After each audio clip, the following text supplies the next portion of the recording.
ప్రతి ఇంటికి మా సంక్షేమ పథకాలు అంతా ఉన్నాయి, ప్రజలంతా మా వైపే ఉన్నారు. ఏదైతే జిహెచ్ఎంసీ ఎన్నికల్లో ప్రజలంతా మాకే పట్టం కడతారని కాంగ్రెస్ నేతలు చెప్తారు. ఇది ఒకటి చాలా బాగా చెప్పారండి.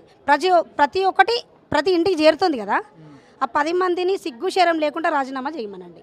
సిగ్గు శరం లేకుండా వాళ్ళు గెలుస్తారు, వాళ్ళ గవర్నమెంట్లో అంటే రాజీనామా చేయాలి. ఎందుకంటే మా కేసీఆర్ సార్ది కండవతోటే గెలిచిరు కాబట్టి వాళ్ళకన్నా టికెట్ ఇస్తారో ఇయ్యారో అనే భయం ఉంది వాళ్ళకు. ఫస్ట్ ఆఫ్ ఆల్ వాళ్ళకే భయం ఉన్నప్పుడు ఇంతవరకు రాజీనామా చేస్తలేరంటే మీరు అర్థం చేసుకోండి.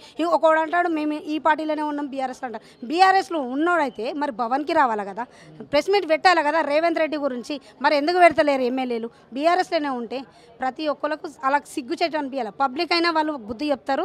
ఆల్రెడీ కడియం శ్రీహరికి అయితే గట్టిగా ఉంది, ఈడ దాగం నాగేందర్ కూడా. కాబట్టి ఇంకా వాళ్ళు టైం తీసుకుంటారు అంటే వాళ్ళది ఏందో మీకు అర్థం చేసుకోవాలి. ఇక మేము చెప్పాల్సిన అంత పెద్ద కాదు, మీ మీడియా కన్నా. తెలంగాణ రాష్ట్రంలో ఉన్నటువంటి ప్రతి మహిళలకు పట్టు చీర ఇస్తున్నాం, ప్రజలంతా మా వైపే ఉన్నారని పదే పదే ప్రభుత్వం చెప్తా ఉంది. పట్టు చీరలు కాదండి, అది మీకు చూసినట్టయితే మీదికేంచి పట్టు చీర కనిపిస్తుంది. మేము లైట్ కలర్స్ ఇచ్చినాం, వాళ్ళు డార్క్ కలర్స్ ఇచ్చారు. అంతేగాని ఆడ పట్టు చీరలు ఏం లేవు, పీడ్చుకపోయిన చీరలు అక్కడ. ఆల్రెడీ నిన్న నీళ్ళలో తీసి ఇప్పుడు ఒకటి మీరు ఆలోచించుకోండి, ప్రజలు కూడా ఆలోచిస్తారు. ఎందుకంటే ఈ బతుకమ్మ పండుగ కంటే ఒక ఫెస్టివల్ అని ఇస్తారు. ఇంద్రమ్మ పండుగ ఇంద్రమ్మ చీరలు ఎందుకు ఇస్తారు? ఇంద్రమ్మ కట్టుకోనికి ఇస్తారా?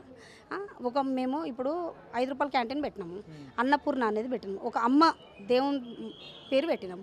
నువ్వేం చేసినావు? ఇంద్రమ్మ క్యాంటీన్ అని పెట్టినావు. నీది అసలు ప్రతి దాంట్లో ఏడ చూడ. మేము అప్పట్లో ఉన్నప్పుడు రాజశేఖర్ రెడ్డి గారు 108 అని పెట్టారు. అది మంచిగా ఉంది కాబట్టి మా కేసీఆర్ సార్ 108 పెట్టిండు, కానీ దాన్ని మార్చలేదు కదా.